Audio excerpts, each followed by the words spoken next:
NatorGreen7000 here, and I'm playing this. It's a browser game called NationStates. I've had a lot of fun with it.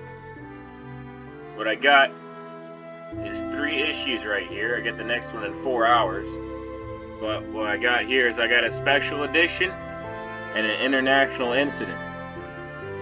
Both of those are super rare, and they only come up once in a game. So like a lot of these, you can get them more than once, but these are special. You can only get them once.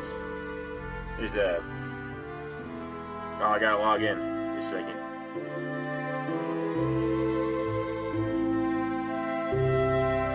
I don't know what happened. Here we go. Here, oh, I got another one. I'll get here. And at the bottom it says dismiss. So if I dismiss this one, eventually it'll come back. But these special ones, right? See, these two are special. These two are not special. So these ones I can dismiss, and eventually they'll come back because they're like a dime a dozen. These are rare ones. They're super special, and they do super special stuff.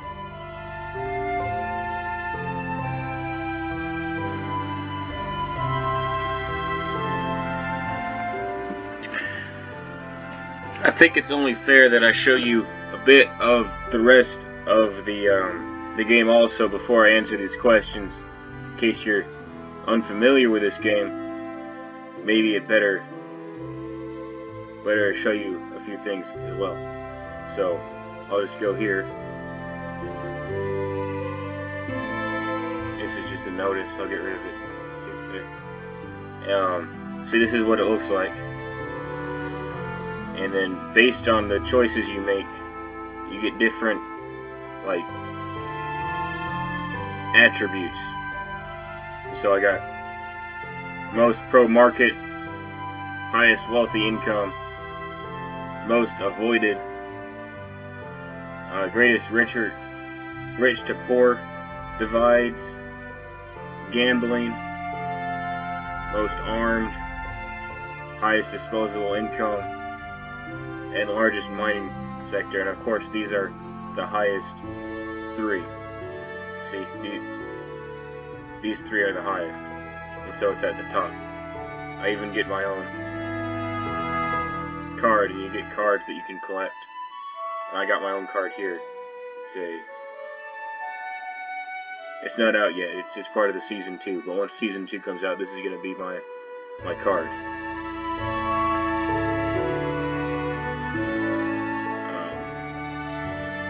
And I got policies. See, these are my policies. So I got social policies, which is heterosexuality, AI personhood, prudism, and no smoking. I got law and order, which is capital punishment, conscription, and gun ownership. And then I got capitalism, no drugs, prohibition, and nuclear power. These are my people. This is their cause of death. So these ones die of old age. These ones die of nuclear spill. 2% of them just disappear. They just vanish in the air. 16% of them die of exposure. Less than 1% of them die of suicide while in police custody. More than half of everybody dies of cancer. Some people die of heart disease, and some people die of acts of God.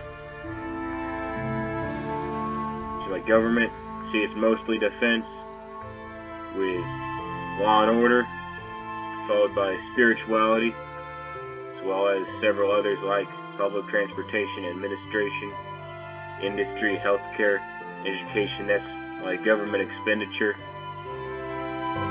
My economy, see this black market, private industry, government,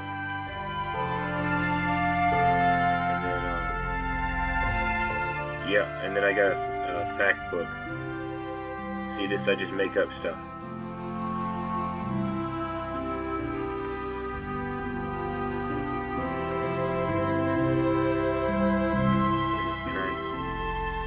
See, and that's how things are. My civil rights, economy, and political freedoms are gauged according to the overview.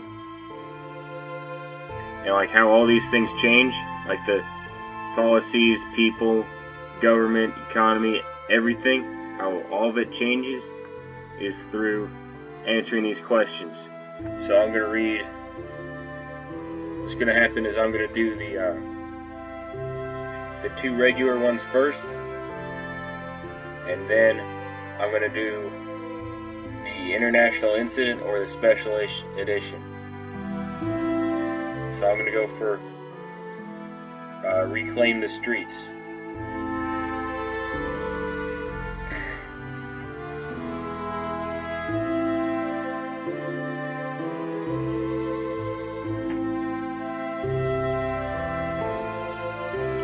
Several major city streets were clogged with bicycles this morning, and as the environmental group Two Wheels Good, Four Wheels Bad staged a protest, several hundred riders assembled through Down Street, blissfully ignoring the torrent abuses hurled at them by thousands of motorists running late for work. And here it has a debate, and I can pick one of these. So here's one person saying, "People are sick of dirty, smelly automobiles," says protester holding organizer Harry D. Jong. "They are choking the city, the environment, our lives. Cars must be banned."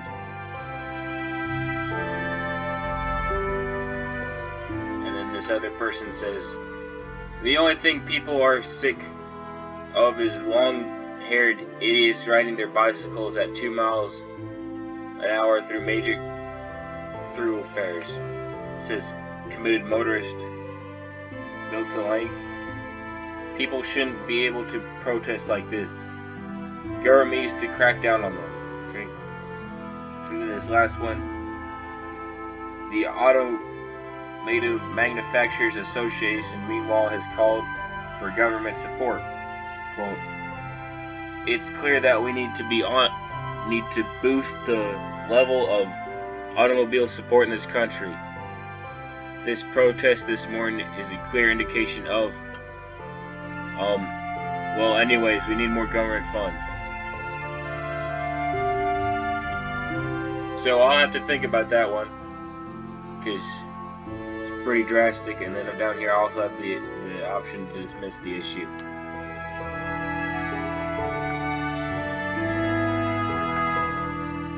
And I'll read this one. "A stitch in time kills 9.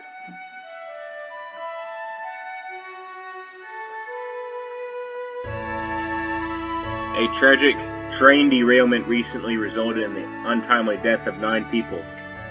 Investigators have noted that the accident occurred the morning after daylight savings time went into effect, and concluded that it was likely due to conductor fatigue from the time. You shift your schedule by an hour to discuss the matter." And here I got three answers.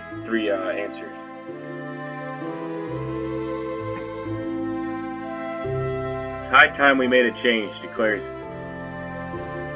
summonologist Dr. Van Winkle, pouring himself a second cup of coffee. "The fact is, our work days are no longer slaves to the sun and the moon, and our body clocks shouldn't be either. The interruption of the circadian rhythm and resilient accident risk and demonstrably deadly. Make this change. You'll be a legend in your own time." The second one. "Once again, our ancestors were ahead of their time," proclaims Pete Pickard, a patchouli-scented, brushy-bearded historian. "The future of NatorStates is sundials. They should be the only clocks our nation uses. We will always be in harmony with the natural beat of the sun and our inherent sleep rhythms. No matter what specific time location is, yes, slight differences in each city's clocks might make train timetables and computers and such trivial is a bit useless, but it isn't synchrony with the universe more important than artificial obstruction with seconds and minutes? And then here's the third option.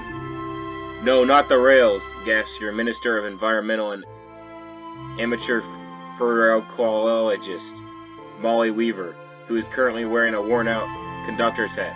Quote, look, I hate to derail this whole train thought, but daylight savings is not only a crucial part of what makes us Nader statesmen, it also holds a valuable role in the energy conservation. With it in place, Nader States uses less light during summer evenings and less heat during winter mornings. You should not only keep it, you should also make sure that all who do business in Nader State are compliant with it.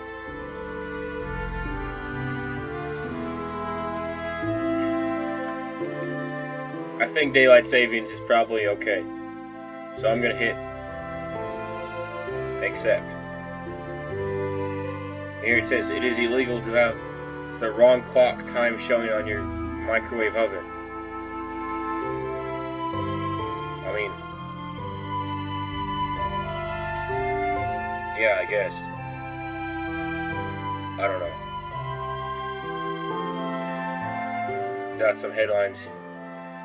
And here it's got all the stats that changed, right? See, there's some things that went up and some things that went down. Like taxation went down, which is good. So, yeah, they're less taxed. And my economy went up. That's also good. And there's 9 more. See?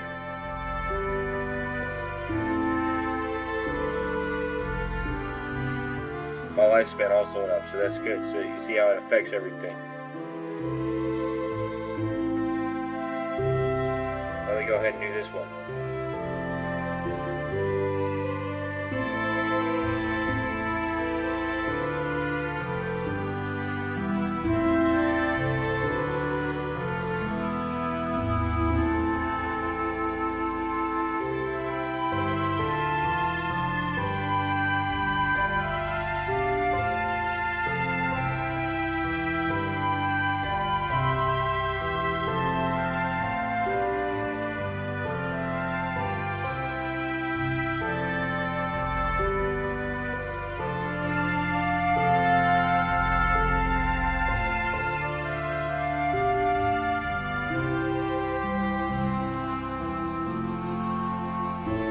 I'm not really sure. This one's kind of tricky.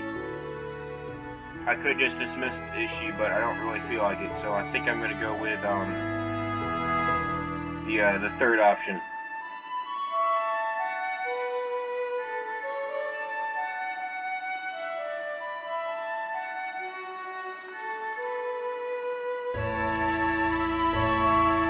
Okay, the automotive industry soaks up a huge government handout. And check this out. Nader statesman economy rose from thriving to powerhouse. And so, automobile manufacturing went up 257%, which is a lot. See, I can click on it. And it went up a whole lot.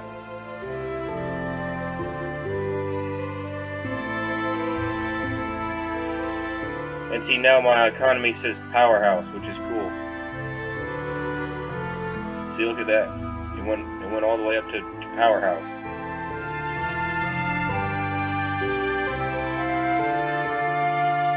And now I'm going to answer the capital city for Nader State. That's the one I want to answer first, which is my special edition, because it's different than the other ones. Also, my international incident is going to be a lot different as well. So I'm going to go for the special edition.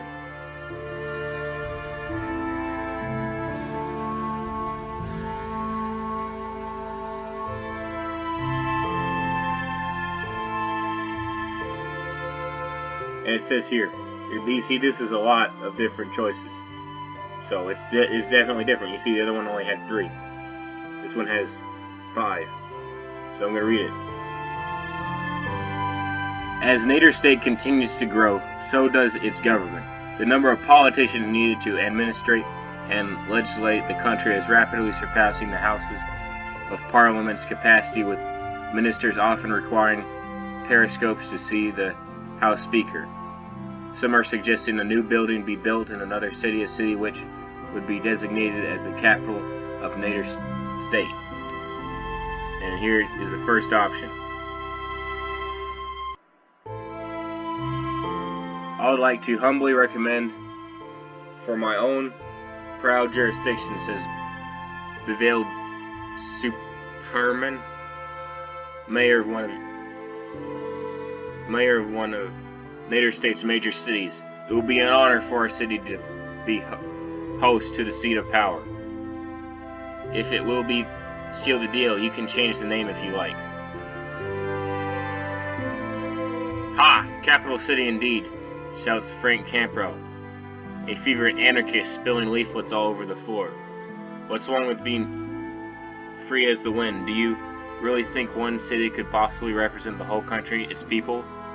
I've had enough of this man trying to screw us down all the time. Say no to a national capital. And here, number third option says,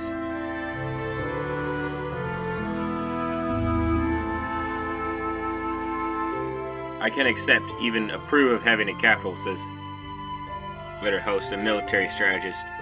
But we'd be putting all our eggs in one basket if we choose somewhere too vulnerable. Believe me, capital always gets the brunt of enemy attack before their political and economic importance. We should put aside a few billion units and build our capital city underground. They'll never bomb us there. Number 4. I've got an idea, says theme park tycoon Linda Stew.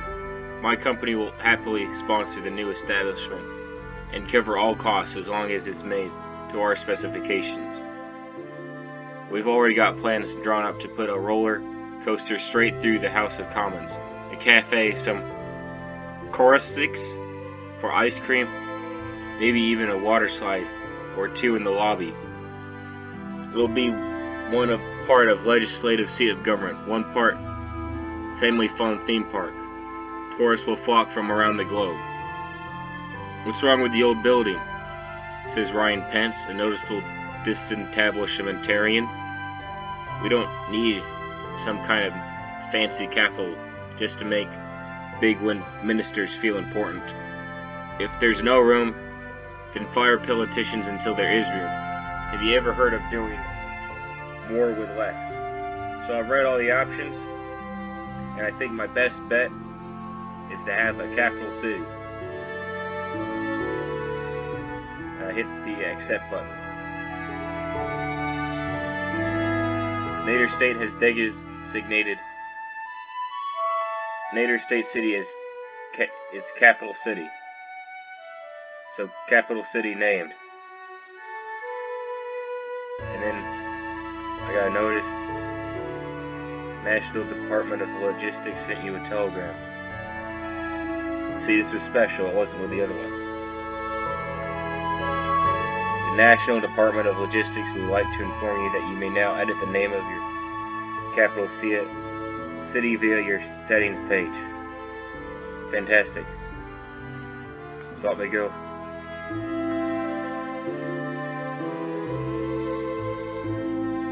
So yeah, I guess at some point I can go back and name my capital city in settings. Actually, I can do that now on the camera. I'll go to settings.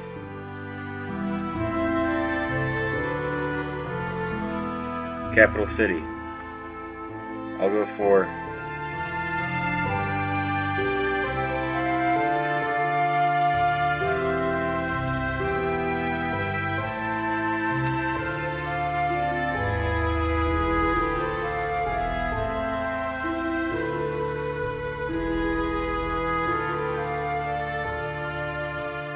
City 02. Oh, it seems like a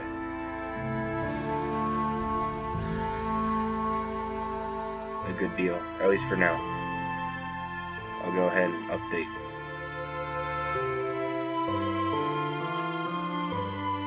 here. I'll see if it shows up. Yeah, here, I got a capital. City 02.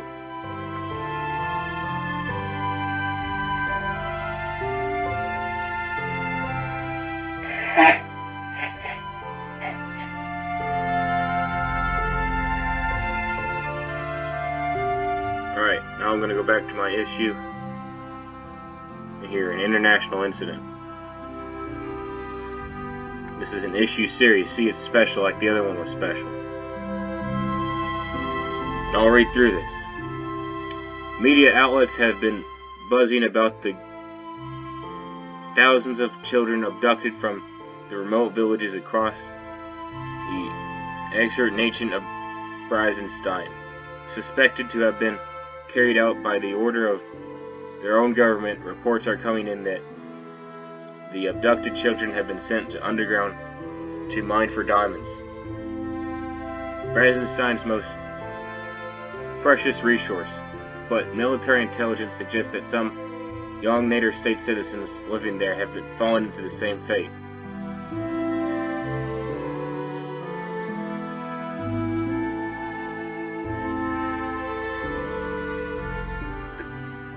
The Brazenstein government have been pushing aggression and provoking policies for years, especially in their attempt to annex their neighbor, Bad Shulnor.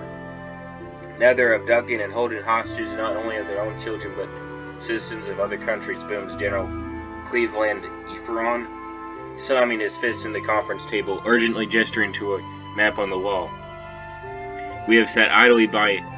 Now it's our people over there, waking up in the middle of the night to bombs and soldiers destroying their homes. Leader, we must marshal our forces and intervene in the only language the Brazenstein seem to understand: violence. Good General is surgically exaggerating the threat here. Lieutenant Martin, one of your trusted advisors, responds calmly while drinking her tea. Brazenstein is our foremost diamond trade partner, so we must approach the situation with diplomacy and targeted efforts. A knee-jerk military response is the worst thing we could possibly do here. I'm confident that within some juicy incentives, the Brazenstein government will discover their error and immediately release our citizens. You know, I think I'd rather just attack them. I think that would be cool. I think I'd like to attack them. Going to war would be a cool thing, I think. So, we're going to go to war with them. And I'm going to hit the accept button. The military is on massive recruitment drive in the advance of the invasion of Brazenstein. Oh, and I get a bunch of things here. So defense forces went up, and defense manufacturing, as well as weaponization, which I expected.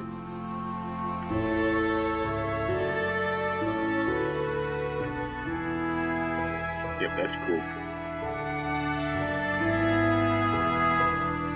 Okay, so in 4 hours I should be receiving my next one, which is going to be the issue chain, because I think that's how the issue chain works. Alright. This is NatorGreen7000 of the Armed Republic of NatorState and the YouTube channel.